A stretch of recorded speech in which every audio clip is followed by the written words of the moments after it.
I lead the high-throughput computing group at SDSC, and I'm going to talk about about multi-messenger astronomy, what it is, and how SDSC contributes to it. So let me start by just talking about the basic idea behind the notion of multi-messenger astronomy. What does the NSF mean when they throw around the buzzword, or what do the astronomers mean when they throw around the buzzword? So the idea is that many of the most violent events in the universe radiate energy in a variety of different types. So and the community calls the type that is radiated a messenger. And so you may see light across many wavelengths, you may see gravitational waves, you may see neutrinos, and a really violent event in the universe tends to bring out all of the above, or some mix of them, and different events bring out different types of messengers in different proportions, etc. And so we can learn a lot about the physics of what's going on in these violent events by correlating these types. And in addition, just for technical reasons, telescopes and satellites tend to have excellent pointing resolution, but they see only a small, tiny slit of the sky. In other words, for a telescope or a satellite, you have to tell it where to look. And whereas these gravitational wave detectors or neutrino detectors, they are full sky because they are ground-based, and they can see anything that comes out of any direction, even if it comes through the Earth from the other side of the Earth. And as a result, these gravitational waves and neutrino observatories, meaning LIGO and IceCube, have an alarm system that they give out alarms to the community when they see something where the rest of the community should point to. So they're effectively giving, with their finite resolution, a slice of the sky where then satellites and telescopes orient themselves to see, was there something interesting? And I'll talk more about these alarms.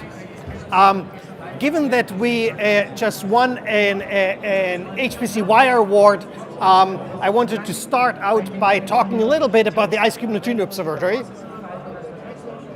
The IceCube Neutrino Observatory is a lab literally sitting on the South Pole. And what they do is they have phototubes with digital electronics about yay big, and they string them on strings into the ice. In other words, they bore a hole with hot water into the South Pole ice and lower a string of these 86 strings with 60 sensors each of these optical instruments, and then use a kilometer cubed as a detection lab in order to see neutrinos out of any direction, either through the Earth or coming from on top, interact in their detector. And what have they seen? This is a picture here, shows the neutrino events that they've seen, and this is the energy of the neutrinos. Right here is a PeV. A PeV is a million GeV. And so anything in the red here is extragalactic, meaning the neutrino observatory is capable of detecting neutrinos that come from outside our galaxy.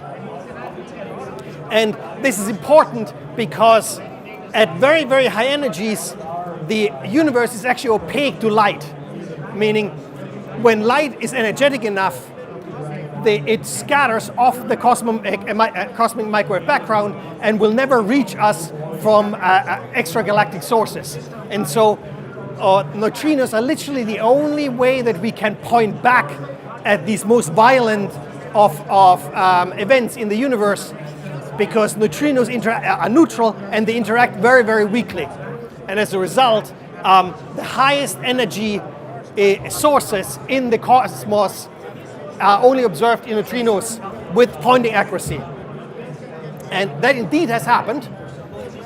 This here shows of course, the map, and it has points everywhere where people responded to an alarm from IceCube on September 22nd, 2017.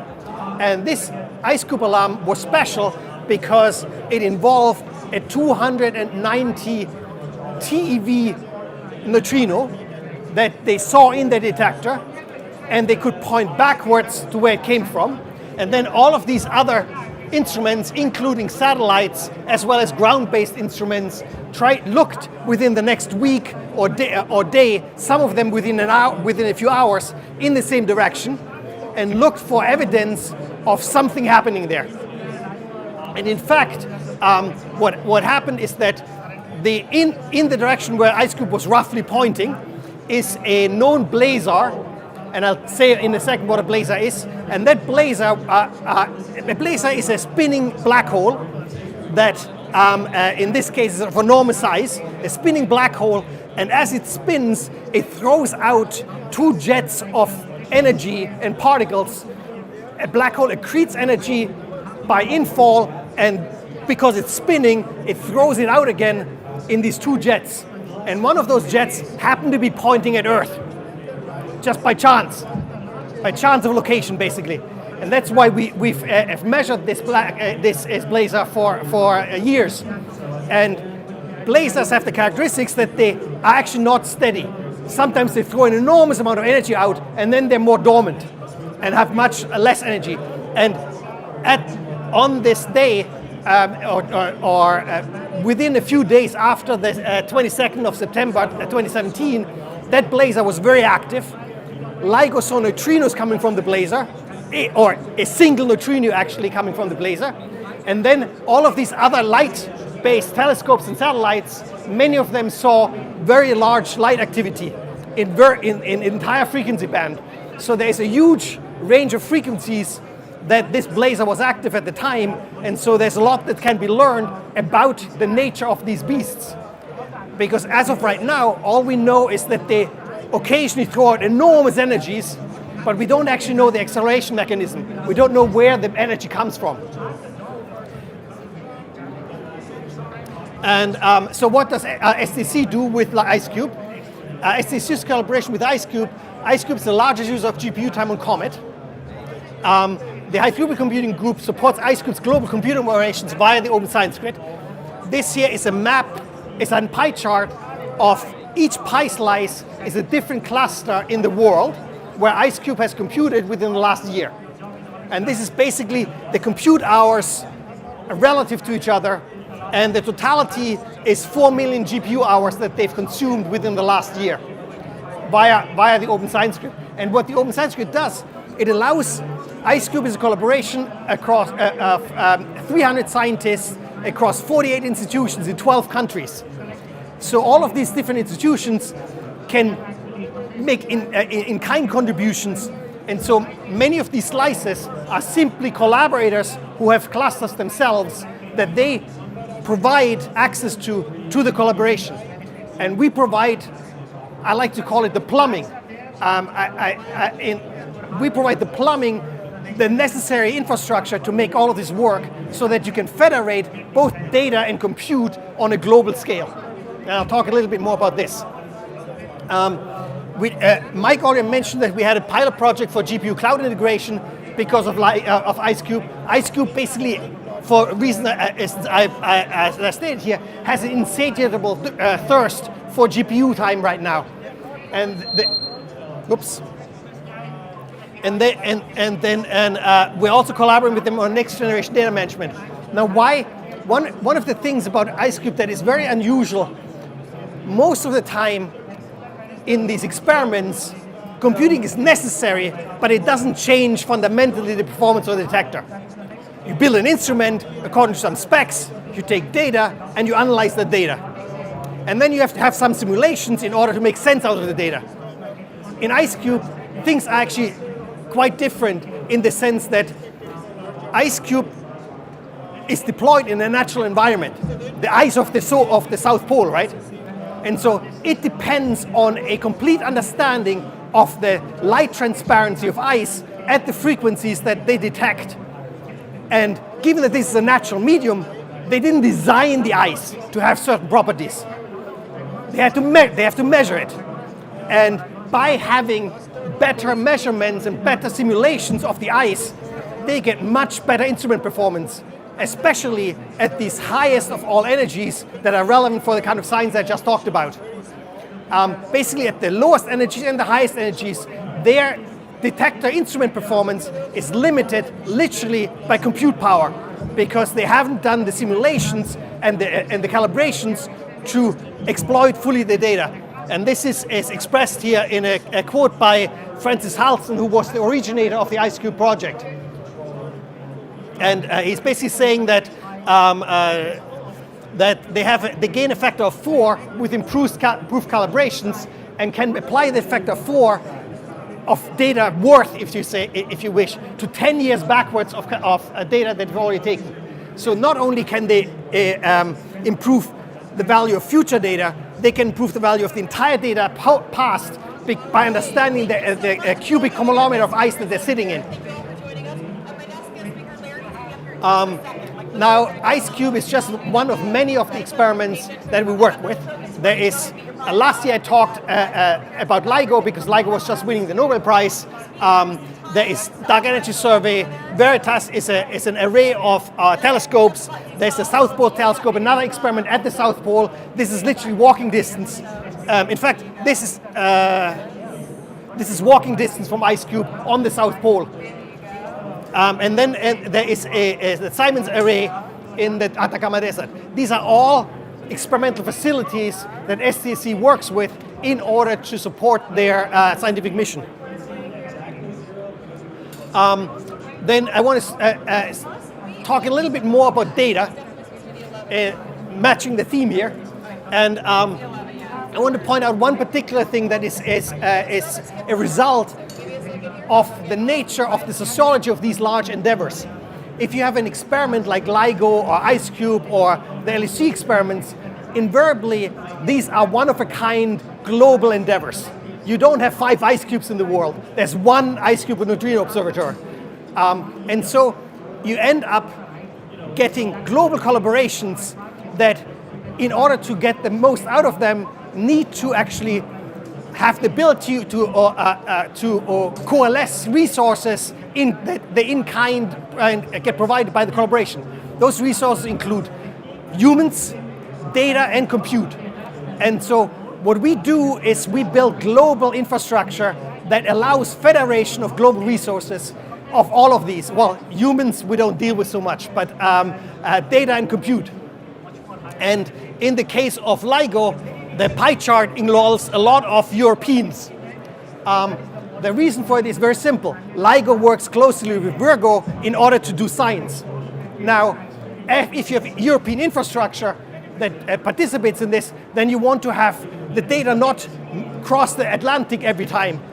And especially not given that LIGO workflow uses each file about 100 times. And so we've recently, literally within the last couple of months, deployed a cache in Amsterdam so that data originates from the US. When it gets processed in Europe, it gets cached in Amsterdam and then doesn't have to travel across the Atlantic 100 times. This is the US map of this data federation that we built, and it shows you the origins of data. All the dots are clusters that can participate in the Open Science Grid. All of the depots here are different depots for different sciences. Here I've listed the sciences, so we have a wide variety of sciences that provide their data into the federation. The basic idea is that if you have the right technology, anybody can come with the data, hook it up into the federation, and then all their scientists can access the data according to the organization's declared access privileges anywhere in the world. We are effectively aspiring to build a content delivery science for all of science. And if you ask yourself, how is this different from industrial content delivery systems? Netflix, for example, delivers data to lots of places, but it's one organization. They don't need to federate because they own it, right? The difference in science is that you want to support many different organizations providing data, and a single scientist generally might want to use data from many different organizations in order to aggregate a scientific result.